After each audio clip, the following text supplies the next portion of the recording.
Salut les amis, j'espère que vous allez bien. Pour ma part, ça va alhamdulillah. Samuel Eto'o n'est plus un joueur que l'on présente au monde entier. Il est sans doute l'un des attaquants les plus forts et rapides au monde qui font trembler les gardiens de but. Aujourd'hui, je vous présente l'histoire d'enfance incroyable de Samuel Eto'o qui va forcément vous donner une grande motivation. Alors, avant de commencer, n'oubliez pas de vous abonner et d'activer la cloche de notification. Allez, let's go!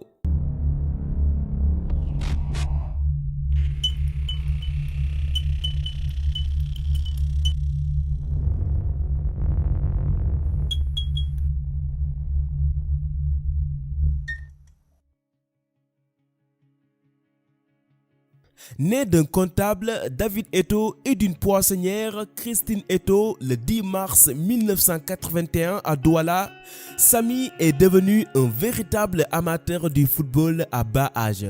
Très grand fan de Roger Mila, il fait déjà parler de lui dans le championnat de football du Cameroun en 2e division, ce qui lui a permis de joindre les cadets camerounais à l'âge de 13 ans avant d'être surclassé en senior grâce au nombre de buts qu'il a déjà inscrits.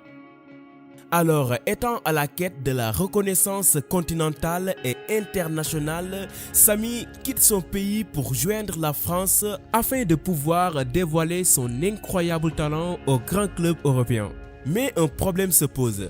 Le visa dont il dispose est valable pour 10 jours seulement, ce qui était très compliqué pour quelqu'un qui doit passer des tests dans différents clubs européens. Son ultime solution était de vivre en tant qu'immigrant illégal et de sortir de son logement que 2 ou 3 fois par jour afin d'éviter d'être refoulé. Et ceci l'a permis de rester en France pendant plusieurs mois. Cependant, malgré son talent, le centre de formation du Paris Saint-Germain a refusé de le recruter à cause de son manque de papier légal.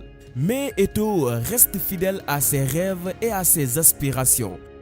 Alors, il rentre au Cameroun et intègre l'école de football de la Kandji Sport Academies, un centre de formation sportive qui se trouve dans la banlieue ouest de Douala, avant de devenir très vite l'un des meilleurs buteurs au niveau local, ce qui lui a permis d'ailleurs d'être repéré par l'ancien recruteur du club Havre qui va l'amener de nouveau en France pour faire un essai dans ce club en Normandie, lui et 4 autres jeunes joueurs.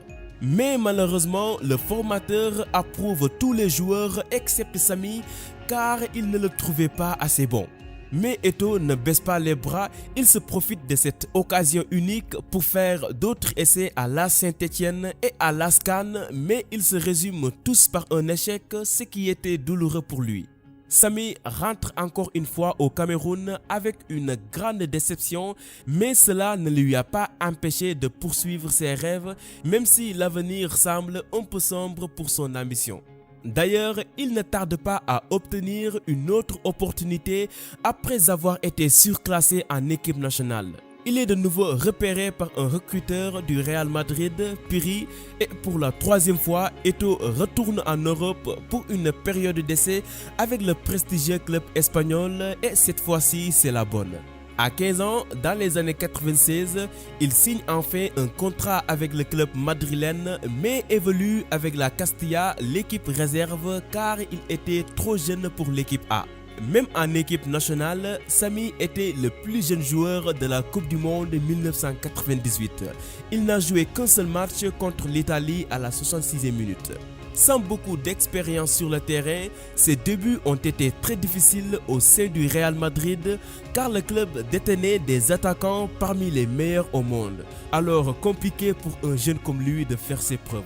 D'ailleurs, il a été rarement sélectionné lors des matchs et à l'espace de 3 ans, le Real l'a prêté au CD Leganés, à l'Espanyol et enfin au Mallorca, un club qui a très tôt découvert de grandes perspectives pour le jeune Camerounais et décide de l'acheter sur un contrat permanent en 2000 pour un montant record de 7,2 millions d'euros. Un montant qui ne tarde pas à porter ses fruits car dès la première saison, Eto'o a réussi à faire placer le club à la 3e place du championnat derrière le Real Madrid et le Deportivo La Corogne ainsi qu'une qualification en Ligue des Champions. De 2000 à 2004, il est devenu le meilleur buteur de l'histoire du Mallorca avec 70 buts, toutes compétitions confondues, une performance extraordinaire qui va attirer l'attention du géant espagnol, le Barcelone, en l'an 2004. Pour un montant fou de 24 millions d'euros, Samuel Eto'o rejoint le Barça pour débuter une grande ascension vers la gloire et devient un visage pour l'Afrique sur la scène sportive internationale. Dans la même année, il a non seulement reçu pour la deuxième fois d'affilée le titre de joueur africain de l'année, mais a également contribué à l'inauguration de Barcelone. Après avoir remporté la CAN 2 fois, Eto'o intègre en 2006 le top 10 des meilleurs buteurs de l'histoire de la CAN avec 9 buts, dépassant son compatriote et idole Roger Milla. Mais c'est lors de la CAN 2008 qu'il a marqué son nom dans l'histoire du football africain à jamais en devenant le meilleur buteur de l'histoire de la Coupe d'Afrique des Nations avec 16 buts, détrônant Laurent Pokou avec ses 14 réalisations. En 2009, après 5 ans au sein du Barça, Eto'o est élu meilleur neuf de l'histoire du club par les socios et l'un des meilleurs buteurs de l'histoire du FC Barcelone, précisément le 9e, derrière les gloires comme César Rodriguez, Paulino Alcantara, Lionel Messi, etc. Il rejoint l'Inter Milan le 27 juillet dans la même année et devient le footballeur le mieux payé en Italie avec un salaire annuel de 10,5 millions d'euros et des primes diverses évaluées à 3 millions d'euros.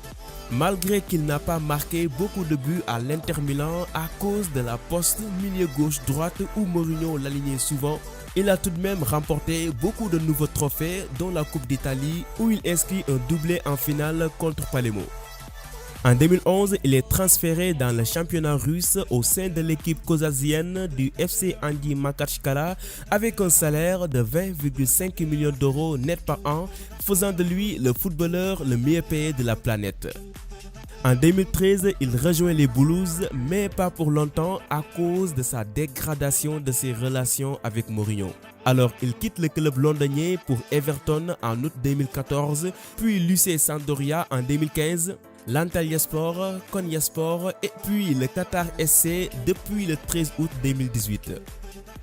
C'est en 2014, après le mondial, que Samuel Eto'o a pris sa retraite internationale avec les Lions indomptables, détenant un incroyable palmarès et beaucoup de records que les générations à venir auront de la difficulté à battre. Malgré son succès dans le sport, comme tous les grands footballeurs noirs, Eto'o est souvent confronté à la discrimination et au racisme dans les clubs européens où il évoluait. Tout au long de sa carrière, il a lutté contre ce fléau en commençant par l'Espagne jusqu'à la Russie pour en mentionner quelques-uns. D'ailleurs, dans Je ne suis pas un singe, un documentaire sur le racisme dans le monde du football réalisé par Canal+, Eto'o a donné une solution radicale pour mettre fin au racisme en suggérant aux coéquipiers d'un joueur noir ciblé de quitter le terrain parce que s'il refuse de jouer, alors beaucoup de gens vont perdre de l'argent. Et quand on touche à la poche de quelqu'un, alors une solution sera très vite trouvée. Je pense que ça serait efficace. Quoi ? Beaucoup de gens vont perdre l'argent. Et quand tu touches déjà la poche de quelqu'un, je vais te dire, il va trouver des solutions. En premier, les télés. Et tu verras que ces patrons-là mettront la pression à ces instances qui dirigent le football mondial et beaucoup de choses vont changer. Le lien du documentaire se trouve dans la description pour ceux qui veulent le visionner. Dans le plan d'investissement, Eto'o possède plusieurs entreprises à l'intérieur et à l'extérieur de l'Afrique, contrairement à beaucoup de footballeurs qui accumulent leurs richesses à l'étranger seulement. En 2006, il crée la fondation Samuel Eto'o, une organisation à but non lucratif qui a pour but de protéger l'enfance et la jeunesse ouest-africaine en apportant des aides d'urgence et en encourageant l'éducation, la santé et l'intégration sociale pour les plus défavorisés afin de les aider à construire des opportunités pour l'avenir. Il dirige notamment Fondesport, 4 centres de formation basés au Cameroun et au Gabon qui a formé des jeunes joueurs comme Fabrice Olenga, Lionel Angen, Jean-Marie Dongon et Gaël Etok avant leur intégration à la Masia, le centre de formation du FC Barcelone. L'histoire de Samuel Eto'o se résume seulement en une chose. L'échec et le rejet ne veut pas dire qu'on est un perdant ni un nulard.